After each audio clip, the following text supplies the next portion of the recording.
Well, hi everyone. Thanks for coming and joining us on Thursday, Valentine's Eve.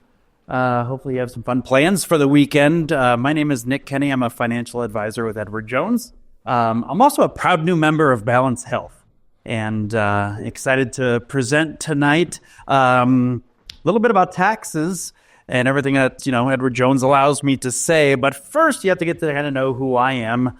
So when some of my maybe humor or jokes come out, it'll maybe make a little more sense. I don't know. Sometimes people are still left a little confused by my sense of humor. But this is an abridged version because otherwise you'd be here for 3 hours just going a little over about who I am. So here's just a few snippets. I'm a native of Fort Wayne, Indiana.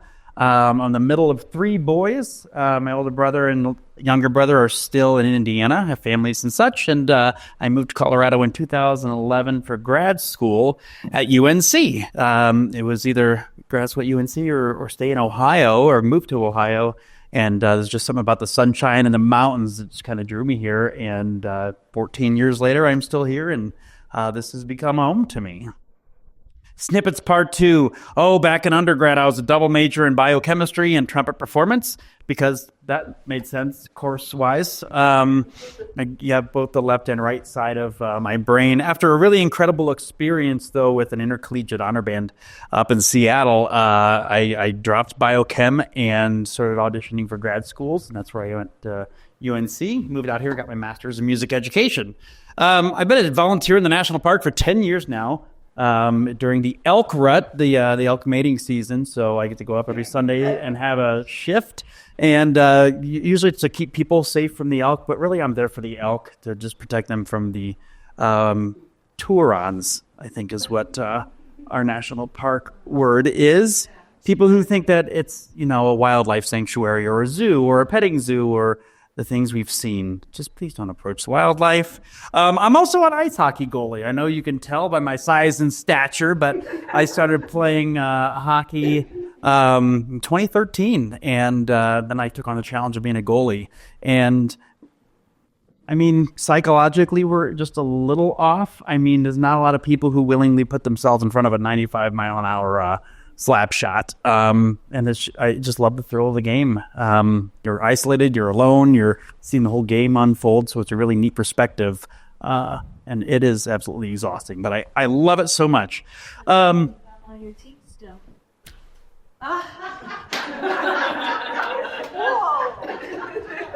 I know. Yeah. Not a lot of people get to see that trick. Yeah. Cool party trick. Some pride points. I've had a lot of awesome opportunities in my career. I was in Northern Colorado 40 under 40, Leadership Weld County, Leadership Northern Colorado. My undergrad awarded me a Young Alumni of Distinction a couple years ago. So really just proud to be just kind of embraced by the community and given the opportunity to share my skill set in leadership positions, volunteering, being involved, being a decision maker sometimes. So Greeley's really welcomed me and is home now. So I feel pretty neat that all the way back in Indiana, I was recognized a couple years ago, got to go back for homecoming. My whole family came out to support me because they don't really get to come to Colorado very often. And it was really just a special time to get back to my undergrad and give a few talks and receive that award. What else? There's me as a goalie. I think some hobbies. That's my pops. He got me into cycling. I'm part of the Greeley Gray Hairs. I'm still in my 30s, and I think I have more gray hair than my dad at this point. As me volunteering in the National Park Service. I love Star Wars, and about a little over 10 years ago, I built a Stormtrooper costume. That's me right there, and that is a screen. No, wait, that's me. Right over there. I had some opportunities to work with Disney and Lucasfilm, participate in some projects in Los Angeles. I built projects for the movie Rogue One that came out in 2015, easily one of my favorite Star Wars movies. So, I don't know how many people you might know who have a quarter-life crisis and decide they need to build a Stormtrooper costume, but that's me. Why I got into financial advising? Well, I was 8 years with the Greeley Philharmonic Orchestra, and to level up when I was the CEO, I would have had to leave town, move to bigger cities, LA, Chicago, New York, one of the ones with, higher orchestras, higher level, higher tier. I didn't want to have to restart planting roots I did it when I first started that career, thinking that would be pretty neat, good way to travel the world. And then now it's like, no, Greeley and Northern Colorado are home. I'm gonna find something different. So I was approached by a couple of financial advisors. They asked if I had thought about a career in financial advising. I had run a nonprofit for 8 years, managed the budget, managed their investments. So it's just kind of right up my alley, and I absolutely love numbers. And I did what I loved most is just relationship building. It's not about investing or portfolio returns. I mean, of course it is. We want to make money, but it's getting to know people. People are really, how do I say this? Very free about their thoughts, whether that is religion or politics or their favorite TV show. But very rarely do people talk about money. It's a very awkward and sensitive subject. So they'll keep that to themselves.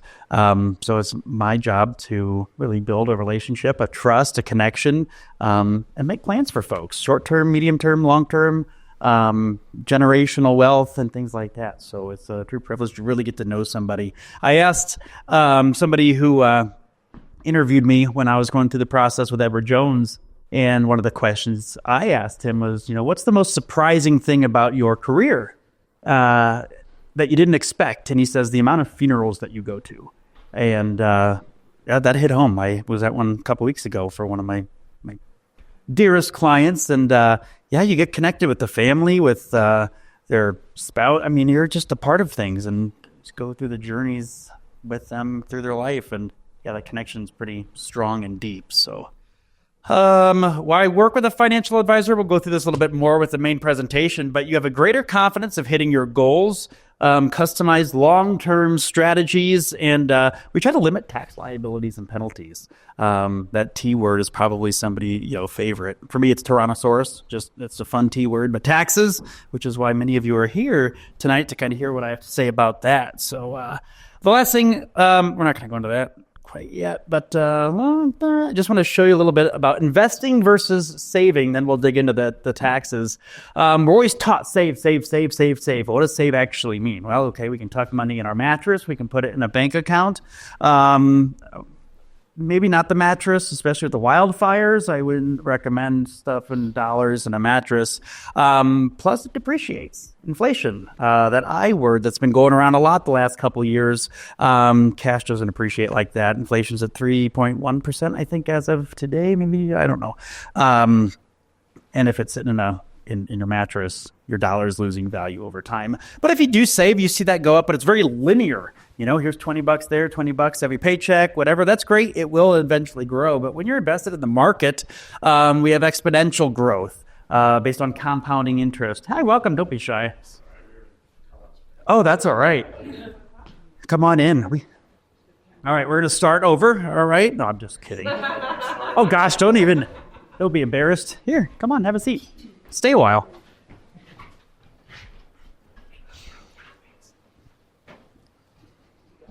Exponential growth, compounding interest. As you see, the longer that you're invested, the greater the returns later on, because you need to develop that growth. If you're starting, way down here, it's not going to, shoot up exponentially. It's time in the market is better than timing the market. So that exponential growth, it means a lot more to you 20, 30, 40 years from now. But the hardest part is just starting, it's, getting that coming out of your bank account, trying not to miss it. Maybe avoiding the Starbucks line one day a week, it's just, it adds up. So I'm going to now get into kind of the meat and potatoes. We'll have questions at the end. There's a sign-in sheet going around as well. Where did this go? Fun. This is when, is anyone cheering for the, what are they? Is this the Kansas City Chiefs fans that are kind of like sad this week? Don't bring it up? Okay.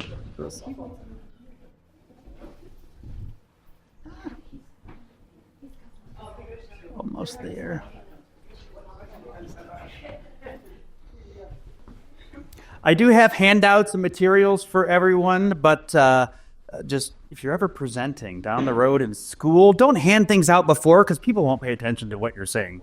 So definitely always at the toward the end or something. Yeah, just little nuggets. I like to just kind of start there with my experience presenting, public speaking, and things like that. I'll start over with you guys. My name's Nick. I'm a financial advisor with Edward Jones here in Greeley. A little bit of information about Edward Jones. We are the largest financial firm as far as like a presence. We have more footprint than Starbucks does in the United States. And there are more Edward Jones offices in North America than there are McDonald's. At least that's a stat from like a couple of years ago, largely thanks to Canada because they're a little healthier than we are down here in the lower 48. And last we heard there's only one county in the United States where there is no Edward Jones office. I'm assuming that's like way northwest Alaska or something like that. But yeah, I don't. And I'm not volunteering to get sent there either. I don't know. But we have a magnificent footprint. We're over a 100-year-old firm. We're privately owned. So, we don't have any board members or shareholders to impress and to make sure that we're making as much money as possible. So that sets us aside from many of the large firms in the country. Finance is such a complex topic. I literally could talk about this for days or hours, and I often do. And then I start seeing that glazed over look in people's eyes. So I'm going to try to pay extra attention tonight for when that starts to happen and shift some things around. Maybe Keith will drop a big weight or something back there and startle us. But today's focus is going to be just a little bit of a perspective on taxes. It's tax season. I'm sure your mailbox has been flooded with 1099s or W-4s or other things that you're starting to collect and piecemeal and getting ready to send to your tax provider. Hopefully you get something back. Sometimes you have to pay. Taxes are incredibly complex. I am not a tax advisor, so please just see. Ooh, I touched the mic. I'm sorry. Was that really loud? Oh, Clint just yelled at me. Hi there. So always, if you have tax questions that are specific, see your accountant or your tax specialist. That's my disclaimer there. So we're going to go ahead and get started. I really don't like reading from scripts, and sometimes they make us do that, so I'm going to read from a script today. We're going to have some 4 tips and tricks to help make the most of your tax refund. Hoping you get a tax refund. It's always exciting when that extra little money comes in. Treat yourself to a vacation. I don't know, maybe save a little, which I know isn't the most fun thing to do. But as you saw from that chart earlier, that exponential growth is really important and significant. So let's go back a year. In 2024, 2 out of 3 tax files received a refund averaging almost $3,000. Not bad. 1 in 3 adults report not having cash to cover a $400 unexpected expense. Anyone's furnace go out? Mine went out last year. Not an ideal week for that to happen. It's fixed now, but I had it over the summer. Pipes burst. There's some flooding. All those repairs. Who doesn't have a savings account or like emergency cash? That can really hurt and set you back. All that progress you feel like you've been making go out the window, and it just stings and doesn't feel too great. So we'll talk about that a little bit more. But with the tax refunds, sometimes it feels like free money. If Haley were still here, there'd be that girl math we were kind of joking about. Like, I have a colleague of mine. Well, she worked for me in a different capacity, not in advising, but she would often buy tickets. She's a huge Taylor Swift fan. Have gone to many concerts and would buy tickets, and then her friends would pay her on Venmo. And she's like, "That's free money." I'm like, "That's not free money. Like, you paid thousands of dollars for those tickets." "Yeah, but it's not my bank. It's in Venmo." So was the justification there. But yeah, you've paid your taxes, you get a little bit of a refund, you want to splurge a little bit, but challenge yourself to not spend all of it, or like that retail therapy that we sometimes have, didn't have a very good week, maybe, you lost a client, or your football team lost, something like that, and then you're like, you know what, a couple new pairs of shoes would sure help take that off my mind. Yeah. You can use some of this for financial stability. And that feels so good when you get there. Number 1, start to build your emergency fund. Helps to cover those unexpected costs. You ever feel like you kind of like make a step up and then you have a tire issue, but then you're like, yeah, you can't just get one tire, you need to replace them all. And then like, great, this is $700. Wasn't expecting, or like, great, I'm having a good little savings, maybe I'll get a trip. And then your furnace goes out and there's $5,000 right there. Oh, you might want to replace your air conditioner too. And then Next thing, your firstborns, you're saying goodbye as they, had to take some leverage. Emergency fund is just hugely important to have. We usually recommend about 3 to 6 months of an emergency fund, depending what your situation is, whether you own your home or you rent, whether you have a dual income or just one income, whatever makes sense and fits you and your family. You want to have about 3 to 6 months. If you are a single person, you want to do like 6 months, because if something happens to, no one there, you got to cover yourself, But if you're in a dual income and one of you loses a job or has a little rough patch, then you've got that extra income coming in. So 3 to 6 months of your monthly expenditures. 2, you can start paying off debt.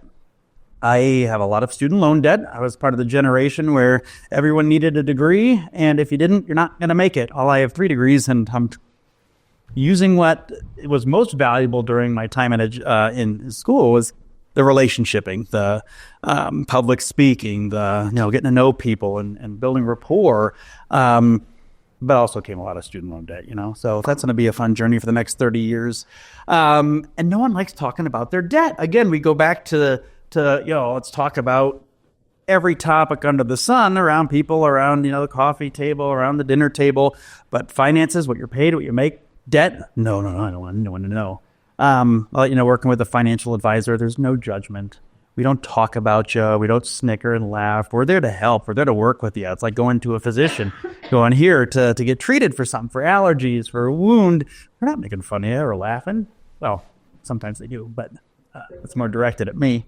You're going in there for their advice, for their expertise. When you get to the complex world of numbers and how they function, how they work, taxes, all that stuff, it's just overwhelming, absolutely overloading of information. So use a professional. That's why we're here, to help and guide you and to encourage you. Like cheerleading, you start paying off debts. There goes that credit card. Like, you celebrate. We get to celebrate with you.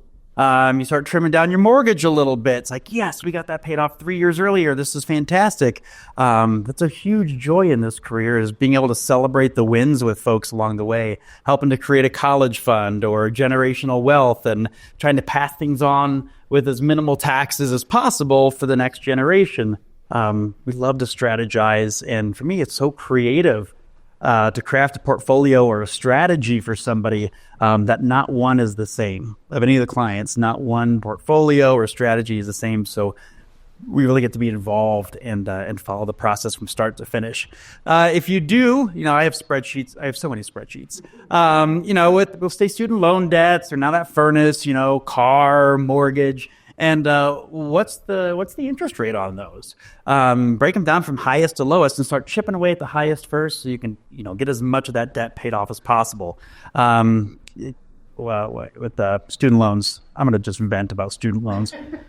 Their initial balance of, $100,000. Then you pay the minimum payment. Well, that doesn't cover the interest, and now you're at $105,000. And you look next year at $110,000. It's like, what is going on? I just don't like that. It's not very fair. So you can't really get ahead, but prioritizing, top to bottom of those high interest rates, can really help chip away at that little by little. And then you kind of snowball effect there too. You get one paid off, and you're like, that's awesome.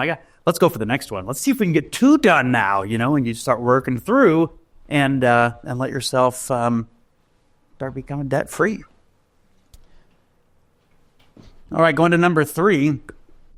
Contribute enough to your retirement plan or health savings account, and hopefully you get an employer match. So your retirement plan, that can be a 401k if you work for a company that offers a 401k. Doesn't mean $401,000. I think there's a commercial or something, or a Will Ferrell movie that has that. It's like, that's not what it means. Anyway, retirement plan. We don't have pensions much anymore that guarantees a salary or an income for you in retirement. So they created 401ks or 403bs if you're a nonprofit, 457 if you're a government employee or work for education. There's payroll, there's all these different things.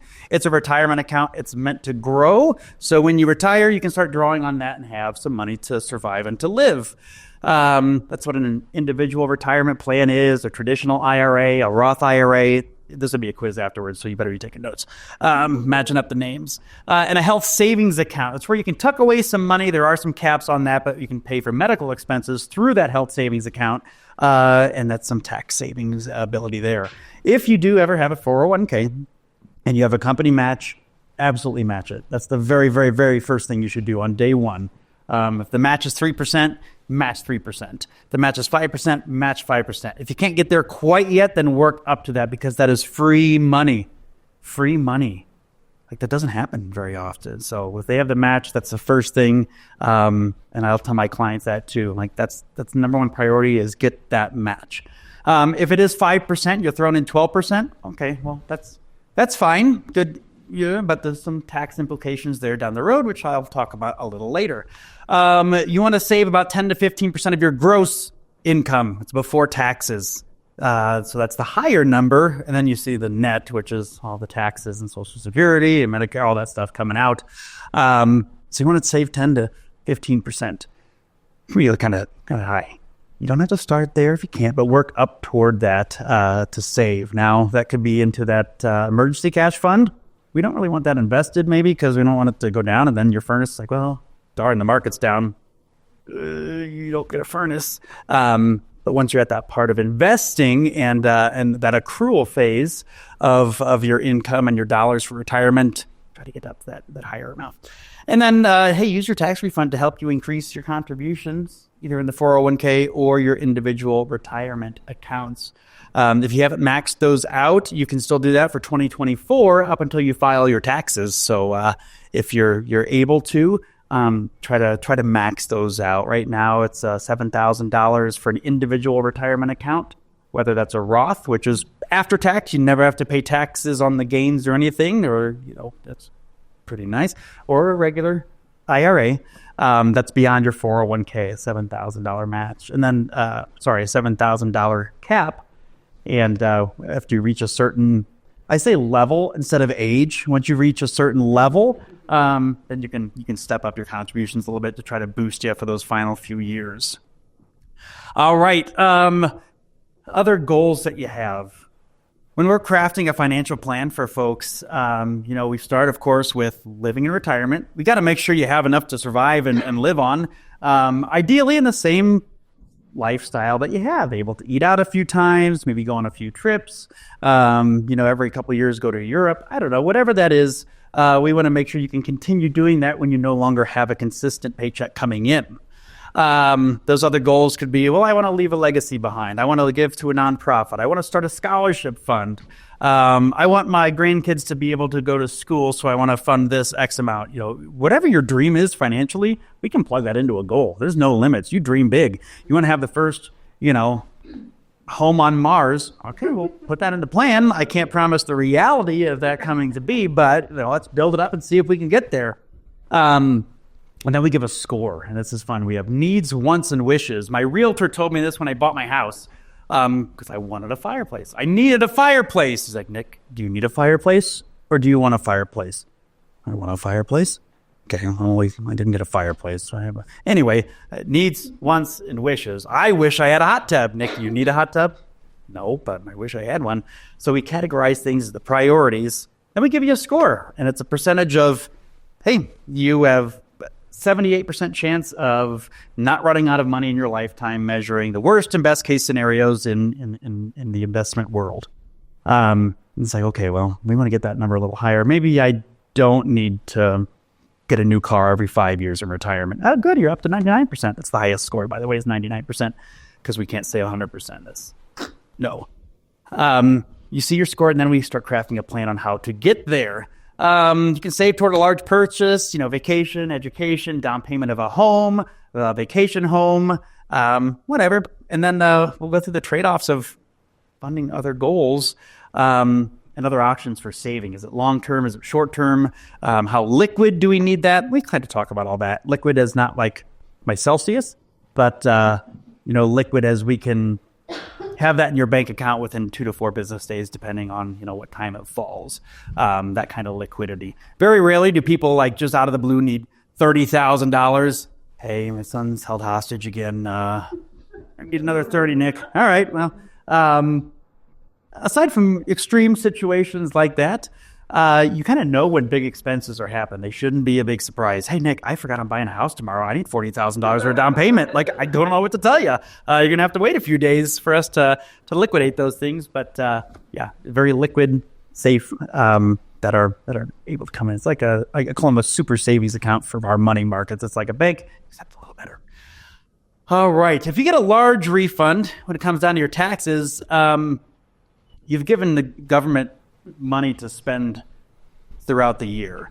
So maybe that is your strategy. Maybe you don't want to save for a vacation, but whatever you get back in your on your tax return is enough for Christmas gifts, birthday gifts, vacation, whatever. That could be a nice strategy. But the government's using your money and they're making money off of your money, where maybe you could be investing that and getting a higher return that goes back to you. Then you can take 2 vacations maybe next time. You can check out, just go to the IRS tax withholding estimator, irs.gov, and it can kind of show you what you're expected to have, and ask your tax professional how and how much you can adjust your withholdings. So this is if you're a salaried employee, a W-2, and they take everything out, the Social Security, the Medicare, all those things, and then what other kind of, what are those things called? Like 1, 2, 3, I don't know, I just put a 0. Oh, exemptions? Exemptions, yeah, that's it. See, tax professional, I'm a finance guy. All that adjusts how much you get paid out, or you're paying and having withheld from your paycheck. It's a little different if you're a subcontractor or a 1099 or a gig worker, where you're just given, hey, here's your check, and then you're liable for all those taxes. That's why you kind of have to pay. And then if you make too much, and then like you should have paid this quarterly, so now we're going to slap a fine on you. It's like, what the heck? How was I supposed to know? Talk to a financial professional. We'll get you on the right track. There's pros and cons to both. So, just make sure you have a strategy and you know what's happening to your money and what's going to happen come April or whenever you file your taxes, so there's no unpleasant surprises. No one likes that. All right, when you have that refund, enjoy it. You've earned it, but also make it work for you. I'm not going to say never, ever spend money. You've got this free money from the government. I use in air quotes. How do you want to make the most of those funds? Hey, I want to, my 40th in a couple of years, I want to go to Mexico. I'm going to start tucking away some money and saving for that. Or, I don't know, daughter's graduation. I have a cousin who has 4 daughters. And I'm like, how are you going to afford the weddings? And that's just a sensitive topic. And they're like, I don't talk about that, 4 young daughters. So thinking, down the lines of how you want your money to work and to grow for you. You're probably like, how do we do that, Nick? I'll get to it later. Social Security, how does that tax? It's taxed. Yeah. You pay taxes on it once, and you have to pay taxes when you start taking Social Security. But at least you get a cost of living adjustment. There was a 2.5% for 2025. That sounds kind of nice, right? But remember a couple of years ago when inflation was at 9%, that means you didn't quite keep up with that. The combined income threshold for taxation did not increase. So that's, hey, good for us. But more of your benefits could be taxed. So every year is different when it comes to filing taxes. So just because it was this last year doesn't mean it's going to be the same this year. Laws change, rules change, taxes change. So again, work with a professional. You'll sleep so much better at night if you do that. Pension. I was talking to somebody today with 4 pensions, and they don't get a cost of living. He's kind of a young guy when he turned these on. So I'm like, bro, we got some work to do. It's not going to keep up over time. Certain states tax Social Security benefits differently. So do you know what Colorado does? Do you know what states don't have income tax? So some folks might want to retire to those places if they don't want their Social Security tax or their IRAs. So you can be a little creative there with how you want to, I don't want to say manipulate, but craft your tax situation. But then again, states' laws change. We're just in a very fluid world right now. Withholding benefits can help you reduce your year-end tax bill. You can change that as often as you want. You just submit it to the government or your HR, person, and they can adjust your withholdings and things like that to, suit your tax needs. More about Social Security. And also IRAs. Whenever you have your 401k and you retire, you have to take that money. Otherwise, it's just going to sit at Fidelity or Vanguard, and you probably won't have a financial advisor with which to work or have a face-to-face. You'll still have those investments. You don't really have any control over those at that point because you're no longer employed at that company. Some might have some 401ks out there. Encourage you to search for those and see where they're held. Maybe consolidate because it gets a lot easier for you down the road. But those 401ks convert to a traditional IRA, and yes, you do have to take that money out at a certain age, and it is taxed. So, shoot the messenger. It's just them's the facts.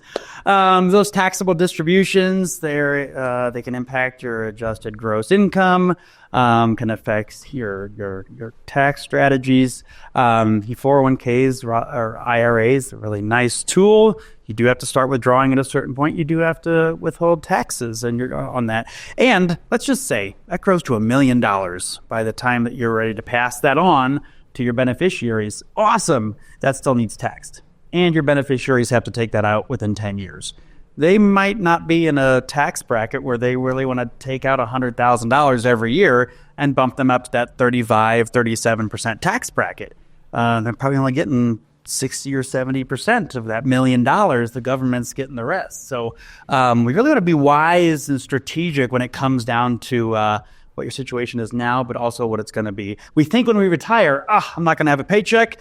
Taxes are going to go down. Well, you got Social Security, you got your 401k, you got your IRA, you got all these things coming in. It's like, how am I in a higher tax bracket than when I was working? It happens, and it kind of stinks, so we got to work on that. Thanks for your help with the TV. Very helpful. You too, thanks. There are some tax-free distributions, Roth IRAs. That was created by, some senator or congressman named Roth back in the 90s. And that's a retirement account that goes in after the taxes were already taken out. So that grows tax-free. And you can take that out after 59 and a half and don't have to pay taxes on it. It's wonderful. We want to have a lot of buckets, though, when it comes to planning and finances, so we can, again, monitor and work in those in all the strategies to keep as much money with you and with your family as possible. Again, ask your tax advisor for details. People like me, we work with CPAs and tax specialists. In fact, that's the best thing to have is all the people in the room at the same time, so we're all speaking the same language. We know what's happening from top to bottom. If you're a business owner or you're looking toward retirement or you have an inheritance, something like that, bring all those people into the room. They're on your team, and they are your team. It's, you're hiring these folks. You can fire those folks, but they have your best interest in mind. So get those people to talk. So we're, again, all on the same page. And then same with the state lawyers. Like, the three of us are, the powerhouse. We can get things done. All right. How your Social Security benefits are taxed continue. Reducing your tax burden shouldn't be your only consideration in retirement. We can work with you, tax professional. I just said, it's teamwork. Makes the dream work. It's how the Chiefs finally lost, All right. We'll talk about wills versus trusts. What's the difference? What is a will? What's a legal document outlining asset distribution and guardianship? Typically goes through probate. Probate is when the courts tie up your funds and folks have the opportunity to come and take what they think is theirs. If you have any outstanding debts or your family members that come out of the woodwork and stuff.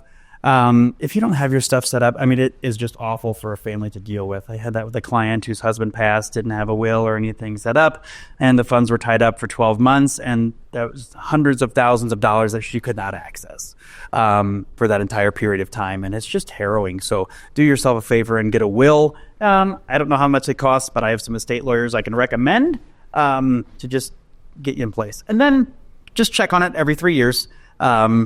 Some adjustments could be made. Maybe one of your kids is mean to you on Thanksgiving and you nope, you're done. So that will. And it does require a qualified legal professional to put that in place. All right, now we go to trusts. Okay, we'll go into trusts. Again, there's so many things with finance. There won't be a quiz. Trusts can be very beneficial because they don't go through probate. It allows you to be really specific and flexible. To the point where you can be like, all right, I want my grandkids to have this money, but only if they name their first child Ron, like Sauron from Lord of the Rings, And if they don't do that, then, well, you don't get this. I mean, you can be really specific.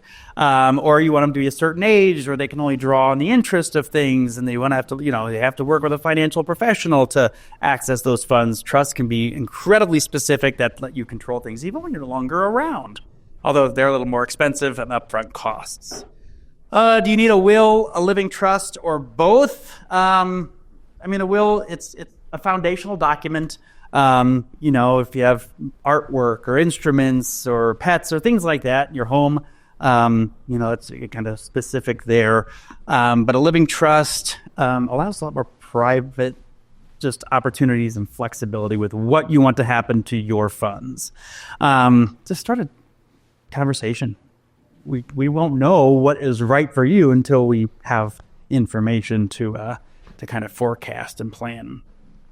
All right, our last little portion there before I'll go into some other things and answer questions, tax scams. Scams are really crappy. If humanity would spend the same amount of time,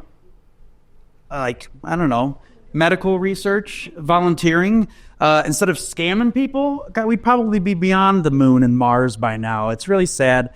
And seniors are particularly vulnerable to things like that. I'll just say with Edward Jones, some of these scams are very, very sophisticated, and they'll tell you, and your financial advisor and your CPA are in on this, so you can't talk to them, and same with your kids and family. And people buy it, and it's so, so, so sad because you can't get that money back. There's literally nothing you can do. It's dumb. So IRS, they will never call. They will always send a letter in the mail. There's no IRS. I got a scam the other day saying I didn't pay like a express toll. I was in Florida visiting my parents, and my dad got the same text, and I was like, "Nope, pops, don't click anything." IRS imposter. They're not going to show up on your doorstep, and they're not going to take your first child. Like, no, this is just ridiculous. Hang up, report the number, and pat yourself on the back for catching a scam. Tax ID theft. Sadly, hackers can get access to. You ever know when you go shop at Kohl's, but then you get emails from every department store within a 1 mile radius of Kohl's or something like that? Everyone's sharing and selling data and stuff, and that makes it vulnerable. You can be hacked. Just get things changed as quickly as you can. That's all I can say. It stinks. Tax preparation scams. Hey, give a down payment, we'll prepare your taxes. Give us all your stuff, and then you never hear from them again. Just be aware. Unsolicited IRS communication. They don't contact you via email. No threatening messages. The FBI, they're not coming. You're not going to get arrested. They'll usually call and demand immediate payment, and their fear tactic is the sense of urgency. You have to do this right now or XYZ. Now, sometimes they'll ask for checks to be sent through third parties. Sometimes they'll demand gift cards. Like, who's paid their taxes with a gift card? Come on. Just think it through, people. Say it out loud in front of the mirror. Number 2, freeze your credit with major credit rating bureaus. You can freeze your credit at any time. If you're not looking to make a big purchase or add a credit card or something, you can just be like, hey, I'm good where I am. Call them up. Hey, freeze this for the top 3 bureaus, and they will. Then remember to unfreeze it. It's like, I got dinner. It's still frozen. Air fryer won't help you unfreeze that really fast, It makes it more difficult for fraudsters to open credit accounts in your name. FTC.gov will provide you a little more information there. Number 3, file your taxes as early as possible. It makes it harder for someone to steal your refund and snagging it before you have the opportunity to get your free money from the government. It's not your free money, it's your money back, that they made more money on than you. But make sure you have all your tax documents before. Even at Edward Jones, we have some coming out on Saturday, the 15th, when people have been calling all week. Like, things come out at certain times. It will be there, I promise. I love you're, on top of it, but just give us some time. They're not ready yet. There's taxes for everything. Can an IRS protection pin work? Can it prevent a fraudster from filing and using your social security number? IRS.gov has all these instructions. If it just seems unusual or you're just got a little weird feeling, just play it safe. It's not that hard to get a new credit card. It's a lot more difficult to get your social security number back from it being stolen. Work with a reputable tax preparer. Pop-up professionals, we get that a lot with, like, whenever there's a hailstorm, you notice all the hail damage people that are there. Where do they come from? And then they're gone till the next hailstorm. Just an established building, storefront, places like that. People ask for referrals and recommendations. Asking to sign a blank form, no, that's just a way to steal your signature. Promising a big refund before they even look at your records. Like, that's just something like, we're going to guarantee you 20% more on your tax refund than you got last year. Like, how? What? I don't know. And also charging based on a percentage of your refund. Those are all just be mindful. Have those conversations up front too. Remember, I get, believe it or not, a little awkward and shy. I know it might not seem like it. One of my biggest stressors is ordering at a drive-thru. Like, sometimes I don't know what I want. And then I'm like, these people are behind me, like, they're going to get mad. So I always order through the app. I don't know where I was going with that tangent. It just sort of happens. Oh, yeah. So, like, let's say you go into a tax preparer or a financial advisor's office. Just because you went to that one first doesn't mean it's going to be a good fit. All this stuff, I mean, this is your livelihood. You're talking about your funds here, people. Make sure you get along with them. Make sure it's going to be a good fit, a good vibe, that you establish that trust instead of, well, I'm here, I'm wasting their time, I have to go with them now because, just get that, like, weird little quirk that I also have out of your mind, and just due diligence. Ask those questions up front as well. How do they charge for tax preparation? Get those answers and just compare. Shop around. And number 6, please report fraud to the IRS. Anything that happens, even just something in the mail that pops up, or like those checks that aren't a real check, but it's still a real check, and it's your equity in your house. And it's just don't just send them back. Report it. We are instructed and taught fairly frequently on, like, when to recognize scams and stuff, and get phishing emails all the time to test us at work, so then we can report it to Jones, and we're supposed to report it on behalf of our clients too, because if we don't know what the latest scams are, they evolve so much faster than anything that we can keep up with. I say we being, the world at large, not specific firms. I've got some materials for you to take, for you to read over. I'll go over a little bit of those and open it up for questions. This is honestly just scratching the surface of the incredibly just massive conversation of investments, money, taxes, inheritance. I mean, there's just so much to go into. You're not going to learn everything. I hate to see you're probably not going to make it as a millionaire doing day trading. But it's just the real world. You work hard. You're smart with your money. You don't have to be wealthy in order to invest. You just have to be disciplined. That's the biggest thing. Anyone can become a millionaire. I don't want to say it's not that hard. But I had a kid in the other day, 18 years old, a couple $1,000s to invest, Roth IRA. And I said, look, if you just do that and then $100 a month for 30 years, this will be $1.3 million. I don't know. He's just like, wow. I'm like, yeah, that's not going to be enough to live on. But that's just the discipline of that compounding growth and exponential growth rather than that stair-stepping savings there. I brought a couple handouts of kind of what we just talked about, if you'd like a reminder. Also, these are available online. We have perspectives that come out every single month that cover a different financial topic. So since we're in tax season, it just made sense to do taxes. But any questions you have about custodian accounts for kids, 529 plans for school. Fun fact, they can convert to a Roth IRA if your child doesn't go to school or is, a scholarship winner and doesn't have to pay. It doesn't have to go to another family member like it used to. It can convert to a Roth IRA, in which case they can borrow from it a couple times throughout their life for a down payment of a home, for the birth of a first child, things like that. So there are ways to navigate just about any scenario.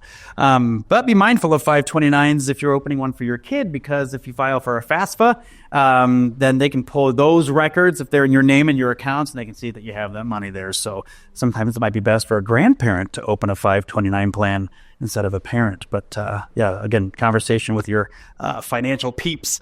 And then y'all can take this and maybe take one for a friend too. A little packet here. I brought 3 relevant topics of just press releases from Edward Jones. The one of them is when's a good time for a Roth conversion? Roth IRAs are the ones that can grow, tax free. The strategies on when to do that, so we're not having a huge taxable event. Oh, we've got put your tax refund to work. A little bit of what we just talked about. First thing I would say, if you don't have one, is an emergency fund, 3 to 6 months, and then start saving for some of those goals. And then also what to expect from a financial advisor. There's so many misconceptions about what we do, and it's just kind of fascinating. Even my own dad was like, "Aren't you watching the market all day?" Like, no, sometimes I don't even look at the quote screen. Like, I'm busy. I'm talking to people. I'm building relationships, building rapport, customizing plans, calling about this, that, or the other. It's like I don't watch the stock market. It's not like me watching it's going to do anything to change it, So what to expect from a financial advisor? I think, rapport, conversational trust is absolutely huge. Technology, communications, you kind of get to dictate all these terms. How frequently do you want contact? Are they calling you too much? Are they not calling you at all? Do you know how your portfolio is doing? Do you know what you're even invested in? What about your 401k? Is that a target date for retirement that gets more conservative later on? But maybe you don't want that to happen. Maybe you want to have more control and it to remain aggressive. What happens in a down market? All these things. To just ask, yeah, I know all those questions. Yeah, right. We usually ask those questions on your behalf because we know what to ask to get the information out of you. And then there's a little bit about me and my branch team over here in Greeley. We've got over 100 years of experience in that office. It's a darn good company. I love Edward Jones. I've made 2 incredible decisions only good decisions I made in my life. But recently, one was opening up my home to house junior hockey players who play for the Colorado Grit. It's been an incredible experience to kind of be like a dad or a mentor, an uncle. I'm not a coach and I'm not their parent, so but they still have to be responsible and respectful. And then the second has been making the switch to Edward Jones. It's incredibly more fulfilling and satisfying than I ever dreamed it would be. And the relationships, the trust you build with folks is I don't know. It fills my cup and fills my bucket. So there's just a little bit about me. And then this is my favorite, what keeps you up at night, and goes down through all the finances. So do this. Take one for your spouse, too. I think 25. There's no right or wrong answers. Don't, why does this keep you up? No, your feelings are valid. But it just kind of goes through, will my money last through retirement? Do I need long-term care insurance? How do I manage all my retirement plans? What happens to my 401k when I change jobs? How can I learn more about Medicare? What should I know about estate planning? How do I keep my records safe and organized? It goes through a lot of different events for you to kind of fill out. You can fill them out here and leave them for me. That would be awesome.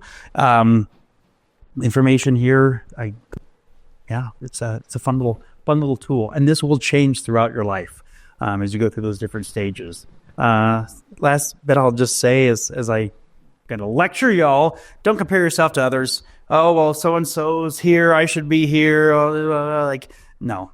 You being here is an awesome first step if you've not already taken that step. So give yourself a silent pat on the back for that. Picking up the phone, scheduling an appointment, all those are steps in the right direction. Does anyone know that old proverb of when's the best time to plant a tree? 20 years ago, if you want shade, but the second best time is now. So even if you're feeling behind, you putting it off, procrastinating ain't going to make it any easier. But I promise you, once you go through some of those steps and have those conversations, that stress just starts, coming off your shoulders. You have a trusted partner. Also, don't everyone in this industry is a fiduciary. It doesn't really mean what you think it means. I mean, it does.